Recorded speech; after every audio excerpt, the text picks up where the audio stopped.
अस्सलाम वालेकुम प्यारे बच्चों, कैसे हो? आई होप आप बेटा अच्छे होंगे। आज की बेटा हमारा टॉपिक है KMnO4, जिसको हम पोटाशियम परमैंगनेट बोलते हैं। पोटाशियम परमैंगनेट याद रहे बेटा, मोस्ट इम्पॉर्टेंट केमिकल रिएजेंट है।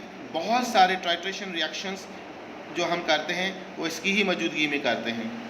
एसिड, बेस और न्यूट्रल कंडीशंस हों, हम KMnO4 का ही इंतखाब करते हैं। वजह, ये स्ट्रॉन्ग ऑक्सीडाइजिंग एजेंट है, यानी कि किसी को भी आसानी से ये रिड्यूस करवा सकता है। तो बहुत सारे रिएक्शंस में हम KMnO4 का ही इंतखाब करते हैं। पोटाशियम परमैंगनेट, ये सवाल आया हुआ है, अगर आए तो बड़ा आसान है कि important chemical compound of manganese. अगर राइट आंसर आ जाए तो manganese is the correct answer. सवाल कुछ इस तरह से आएगा या आ सकता है कि potassium permanganate is the important chemical compound of potassium, oxygen, या कोई डी ब्लॉक का कोई और मेंबर आ जाए, तो बहरहाल राइट आंसर होगा मैग्नीज। वजह क्या है? वजह है इसकी प्रिपरेशन की। याद रहे बेटा, हम पोटाशियम परमैंगनेट जो बनाते हैं वो मैग्नीज ऑक्साइड की मदद से बनाते हैं, इसलिए it is important compound of manganese. मिसाल के तौर पर अगर आपके पास मैग्नीज ऑक्साइड हो तो पोटाशियम हाइड्रोक्साइड के साथ रिएक्शन करवा के आप डाईपोटाशियम मैग्नेट हासिल कर सकते हो। अब this is not our given product. हमारी प्रोडक्ट क्या है? KMnO4। यहाँ पर दो पोटाशियम में, एक पोटाशियम को एलिमिनेट करने के लिए हम क्लोरीन से रिएक्शन करवाते हैं।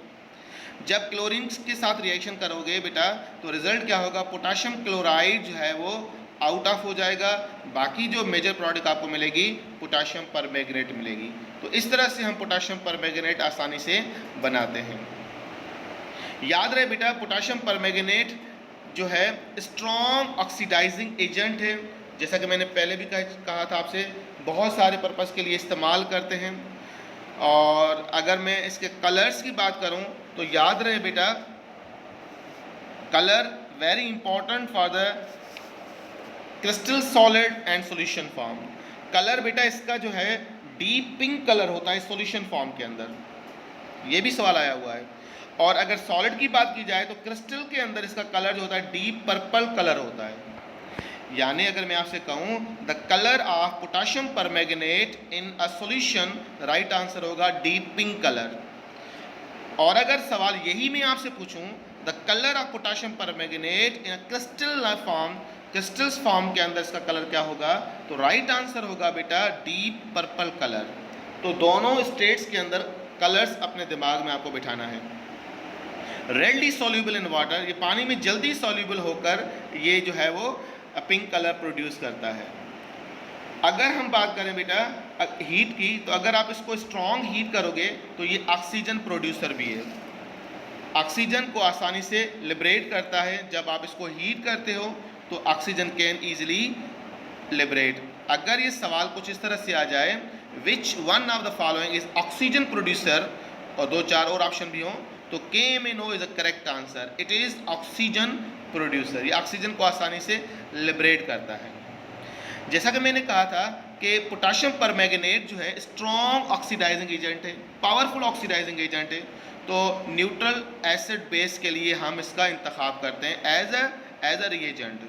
कैसे पता चलेगा कि ये गिवन रिएक्शन जो है वो एसिडिक मीडियम में हो रहा है या बेसिक मीडियम में हो रहा है या कि न्यूट्रल मीडियम में हो रहा है? तो आपको दो कंडीशन याद करनी है। अगर कोई गिवन रिएक्शन हो रहा हो, for example A react with the KMnO4, आप सिर्फ प्रोडक्ट पे देखो कि Mn2 मिल रहा है या MnO2 मिल रहा है, that is the very simple. अगर आपको Mn+2 मिल रहा है तो समझना कि ये एसिडिक मीडियम में रिएक्शन हो रहा है। अगर MnO2 आपको प्रोडक्ट मिल रही है तो समझना ये बेसिक रिएक्शन हो रहा है। अच्छा सर, Mn और MnO2 ना हो, इसकी जगह पे XY लिखा हो, तो आप नंबर ऑफ इलेक्ट्रॉन्स को देखो। अगर 5 इलेक्ट्रॉन एक्सेप्ट करे तो समझना कि ये एसिडिक रिएक्शन हो रहा है, और अगर 3 इलेक्ट्रॉन एक्सेप्ट करे तो ये रिएक्शन बेसिक में हो रहा है। फर्स्ट ईयर में हमने आयन इलेक्ट्रॉन इक्वेशन सीखी थी, अगर आपको याद हो, और उसमें हमने आपको बताया था कि इक्वेशन बेसिक में भी बैलेंस होती है और एसिडिक में बैलेंस होती है। तो अगर एंट्री टेस्ट में सवाल आ जाए एक जनरल इक्वेशन देकर और आपसे कहा जाए कि ये किस मीडियम में होगा, ऊपर तो कुछ लिखा नहीं है, तो आप किस तरह से जांचोगे कि ये एसिडिक है या बेसिक है? वैसे तो आप हाइड्रोजन आयन की मदद से भी जान सकते हो, पर हमारे पास ये दो कंडीशंस हैं। इन एसिडिक सॉल्यूशन, अगर आपको नजर आ रहा हो मैं थोड़ा जूम कर देता हूँ, in acidic solution permanganate accept 5 electron to form manganese Mn+2 के अंदर कन्वर्ट हो जाएगा। Where the alkaline or neutral, दोनों केसेस के अंदर it accept 3 electrons and convert into MnO2 के अंदर। तो याद रहे ये दो पॉइंट्स बड़ी इंपॉर्टेंट है, इसको आप जो है ज़रूर याद कीजिएगा। अब चूंकि स्ट्रॉन्ग ऑक्सीडाइजिंग एजेंट है तो बहुत सारे रिएक्शंस के लिए हम इस्तेमाल करेंगे। मिसाल के तौर पर हम फेरिक्स को कन्वर्ट फेरिक में भी कर सकते हैं इसकी मदद से, यानी कि KMnO4 की मदद से। जैसे अगर आपके पास कोई आयरन का सॉल्ट पड़ा हो जिसमें आयरन की वैलेंसी जो है वो +2 हो, बात में आ रही है, और आप फेरिस को फेरिक में कन्वर्ट करना चाहते हो यानी कि +2 में से +3 में, तो आप जिस रिएजेंट का इस्तेमाल करोगे वो इंतखाब करोगे KMnO4 का, तो इट विल ईजिली ऑक्सीडाइज यानी इसको रिड्यूस कर देगा, यानी कि +2 से +3 में कन्वर्ट कर देगा। अगर यही इक्वेशन में लिख दूं सही और मैं आपसे पूछूं कि कौन सा रिएजेंट हम यूज़ करेंगे इस इक्वेशन के लिए, जिस इक्वेशन में Fe+2 कन्वर्ट हो रहा है Fe+3 के अंदर, याद रहे KMnO4 भी इस्तेमाल करते हैं और पोटाशियम डाइक्रोमेट भी इस्तेमाल करते हैं। अगर आपको याद हो प्रीवियसली इक्वेशन में मैं आपको बता चुका था, ये देखें कि हम किस तरह से इसको आसानी से कन्वर्ट करते हैं, फेरिक सल्फेट को फेरिक सल्फेट में कन्वर्ट कर रहे हैं, +2 को +3 में, तो दोनों इस्तेमाल करेंगे एज अ रिएजेंट। अगेन मैं प्रिसाइज सवाल पूछूं विच इज़ द बेस्ट, तो आप बोलोगे बेस्ट इज KMnO4, क्योंकि KMnO जो है वो ज़्यादा ऑक्सीडाइजिंग एजेंट है देन पोटाशियम डाइक्रोमेट। वजह सर क्रोमियम की ऑक्सीडेशन नंबर +6 होती है और मैग्नीज की +7 होती है, जितना ऑक्सीडेशन नंबर ज़्यादा वो इतना ऑक्सीडाइजिंग एजेंट अच्छा होगा। आई होप ये बात समझ में आई होगी आपको। अगर नाइट्रिक एसिड का कंपाउंड हो, नाइट्रेट का कंपाउंड हो, तो NO2 को NO3 में कन्वर्ट करने में भी हेल्प करेगा। ऑक्जेलिक एसिड हो तो कार्बन डाइऑक्साइड और हाइड्रोजन परऑक्साइड में कन्वर्ट करेगा, जैसे हमारे यहाँ ये इक्वेशन आपको मेंशन की गई है। ये देखिए ऑक्जेलिक एसिड का क्या हासिल कर रहा है बेटा, ये आप देखो कार्बन डाइऑक्साइड और वाटर में कन्वर्ट कर देगा। आई होप ये बात आपको समझ में आई होगी।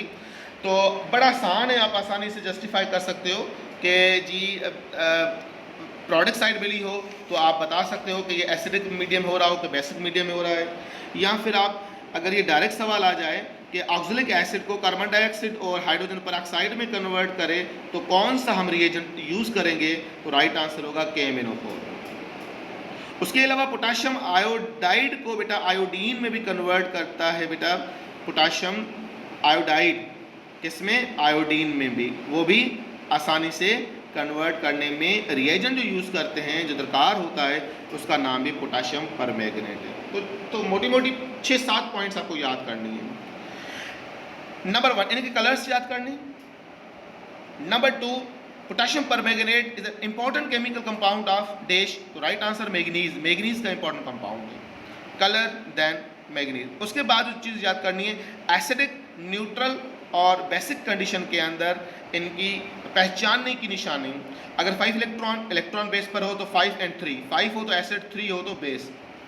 अच्छा, अगर प्रोडक्ट साइड दी गई हो यानी कि इलेक्ट्रॉन्स का पता ना चले, XY के फॉर्म लिखा हो, तो हम डिटरमाइन करेंगे विद रिस्पेक्ट ऑफ प्रोडक्ट। अगर कोई प्रोडक्ट Mn+2 में कन्वर्ट हो रही है यानी कि मैग्नेट जो है वो Mn+2 में कन्वर्ट हो तो एसिडिक और MnO2 में हो तो बेसिक। ये छोटी छोटी पॉइंट्स आपको जो है वो याद करनी है, ना कि आपको रिएक्शन डिटेल से याद करने, रिएक्शन याद करने की ज़रूरत नहीं है, बस ये जांचना है कि प्रोडक्ट साइड MnO2 में कन्वर्ट हो रही है तो समझना या न्यूट्रल होगा या आपका बेसिक होगा।